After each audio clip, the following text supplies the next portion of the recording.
सब भाइयों को राम राम, प्रेम भरा राम राम। सब कोई शिव और शक्ति मनोरथ पूर्ण करे।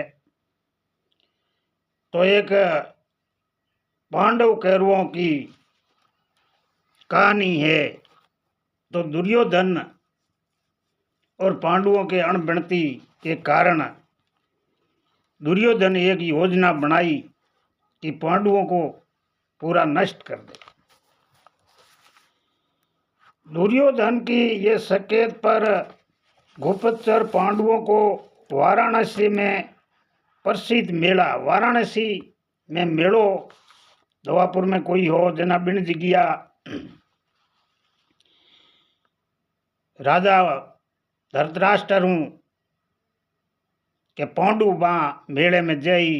भाई पूरी जनता के युधिष्ठिर राजा योग्य है तो बिन जगिया दुर्योधन पांडु और आप रे पिता को डो के पहुंची पांडु और माता कुंती भी मेले रे मो जय और मेले रो उद्घाटन करने।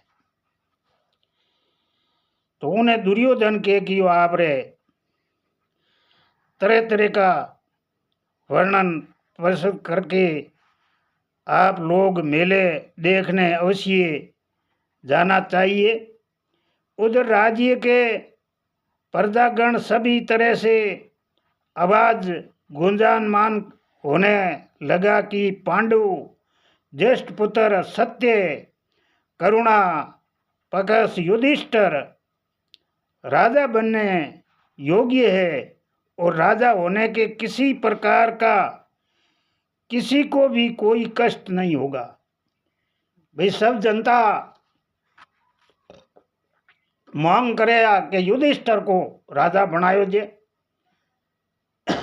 सत्यवादी है और सब गुण विद्यमान है युधिष्ठिर में। और युधिष्ठिर के राजा रहते कोई प्रजा दुखी नहीं रह सके। सब प्रजा ने मांग की भी भाई राजा युधिष्ठिर को बनाओ। तो दुर्योधन रे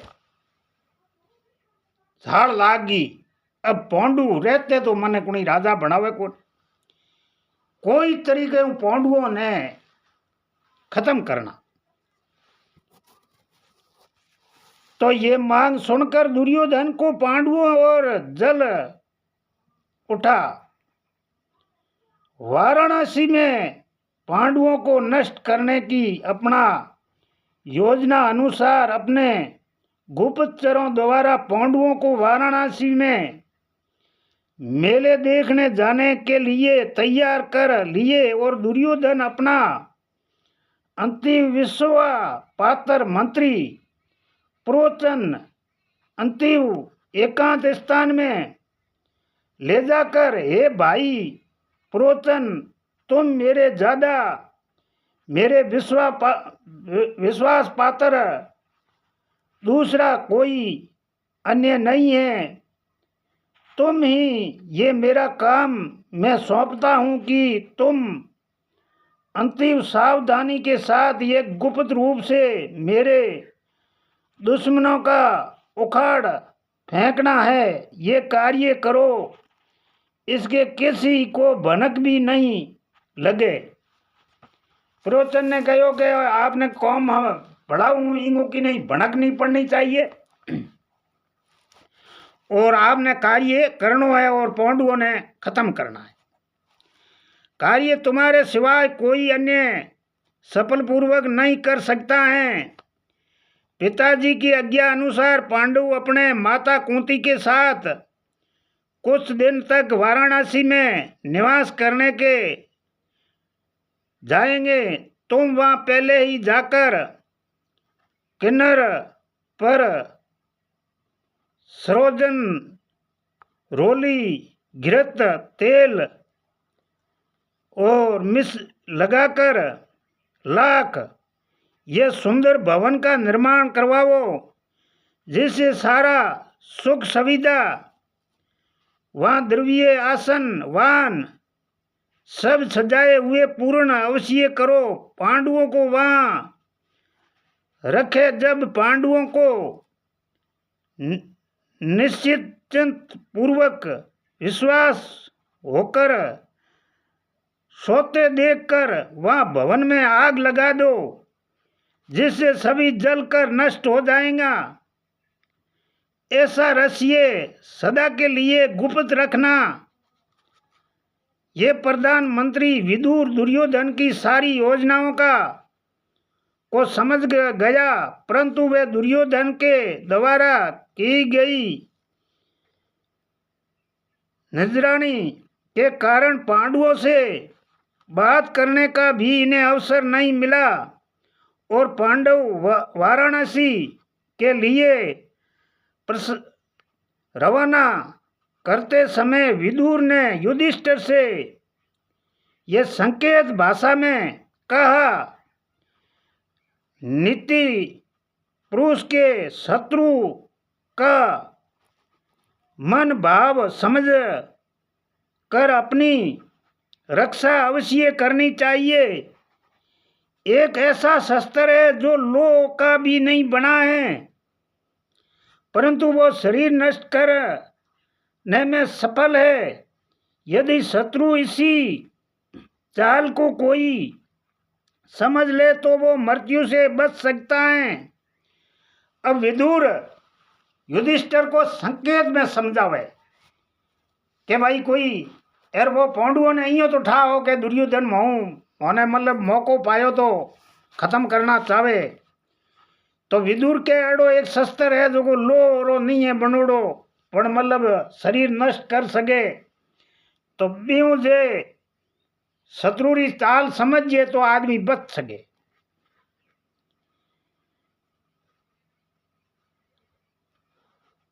बच सकता है। जंगल में आग से सारा घास फूस आदि जल जाता है, परंतु बिल में रहने वाले जीव अपनी रक्षा कर लेते हैं। भाई वनवास में आग लागे जना घास फूस हैंग बढ़िए, पर बिल रे में ऊंदरा रहने वाला बे अपनी आप री रक्षा अपने आप कर ले। बे बिल में बढ़िए नीचे ऊंडा बिल होए बे तपी को जाए नहीं। तो बे हमें संकेत कीने दे युधिष्ठिर ने, विदुर जी पांडवों रे वो कैरुओं रो काको हो। तो विदुर जी संकेत दे,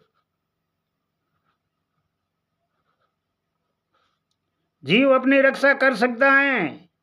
जीवित रहने के उपाय घूमना फिरना, रास्ता, ज्ञान, नक्षत्रों के दिशा से ज्ञान होता है, तथापि जिनके 5 इंद्रियों वंश में है वो शत्रु इसी का कुछ नहीं बिगाड़ सकता है। 5 इंद्रियों अपने वंश में है, उसका शत्रु कुछ भी नहीं बिगाड़ सकती है। ये संकेत अच्छे तरह से समझ लो। युधिष्ठिर ने कहा कि आपकी गूढ़ बातों को मैं अच्छी तरह समझ गया हूँ। पांडु माता कुंती साथ अपने परिवार सहित बड़े बड़े लोगों के चरण स्पर्श कर आशीर्वाद लेते हुए अपने से छोटे भाइयों को गले लगाते हुए वो परिवार से विदा लेकर फागुन शुक्ल पक्ष अष्टमी की रोहिणी नक्षत्र में वाराणसी नगर के एक लिए प्रस्थान किया था। वाराणसी पहुंचने पर वहां के नगरवासियों ने जय जयकार करते हुए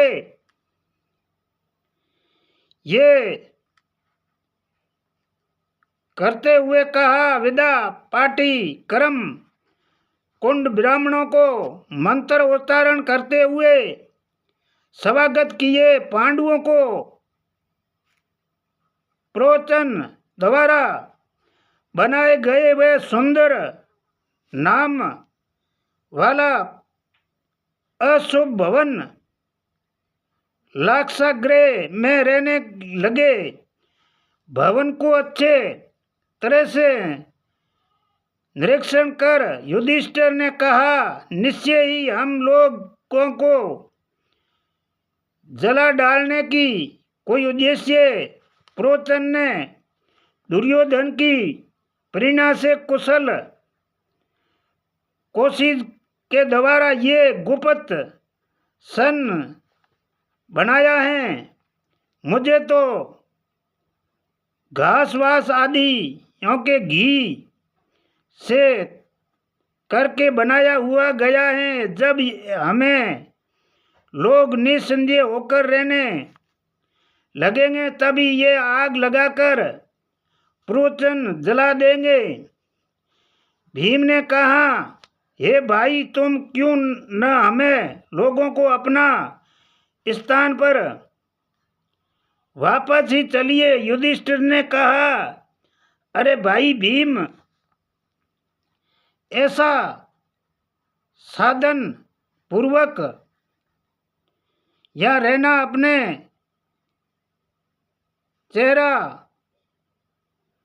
भाव में किसी को भी शंका न होनी चाहिए। हम लोग इस मकान में रहस्य को समझ गए हैं। अंत में प्रोचन के लोग हट पूर्वक जला डालेंगे तो इस लोक निंदा अधर्म कोई चिंता नहीं है। और यदि इस लोग वह से भागते हुए दुर्योधन अपने गुप्तचरों द्वारा मरवा देगा तो भी हमारे पास विदुर द्वारा बताए गए 3 उपयोग शिक्षा ऐसे लोग रहकर वन में भी खूब अच्छी तरह से घूमकर फिर कर रास्ते का पता लगाया सुरक्षित स्वर्ग बनाई जाने का भी हमें यहाँ से भाग निकलने और किसी को भी पता भी नहीं चलेगा। पांडु जीवित बच गए हैं। विदुर के द्वारा भेजा गया एक सुरंग खोदने वाले आए और पांडवों के पास आकर बोला, ये खुदवाई का काम पूर्ण हो गया है। आप मुझ पर विश्वास कीजिए। योग सेवा बताई और प्रोचन की इस भवन में जल्दी ही आग लगाने का वाला भी युधिष्ठिर ने कहा कि हे भाई, तुम पर विश्वास करता हूँ। हमारे जैसे ही हितचिंत विदुर जी हैं वैसे ही तुम भी हो। ये वचन के लिए सीधे ही उपाय करो। इस गृह से चारों दीवारों पर एक दरवाजा है तथा दरवाजे पर प्रोचन निवास पांडवों सुरंग का खुदवाए में लगे गए। जल्दी ही वह सुरंग तैयार हो गई। इसी के खुदवाए पांडवों ने के सिवाय किसी को भी पता नहीं लगा और पांडु प्रोचन के विश्वास दिलाकर भागने की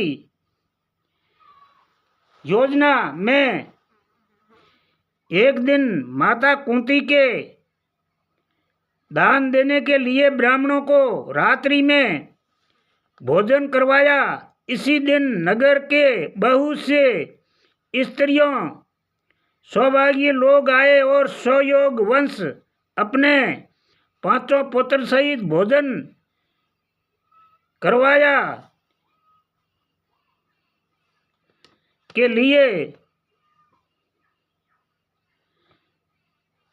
एक स्त्री आई और सभी लाक्षागृह में सो गई और सब पूर्ववासी सोए थे। आधी रात चला रहा था, तब भयंकर अंधकार भी था। सर्वप्रथम भीम ने लाक्षागृह में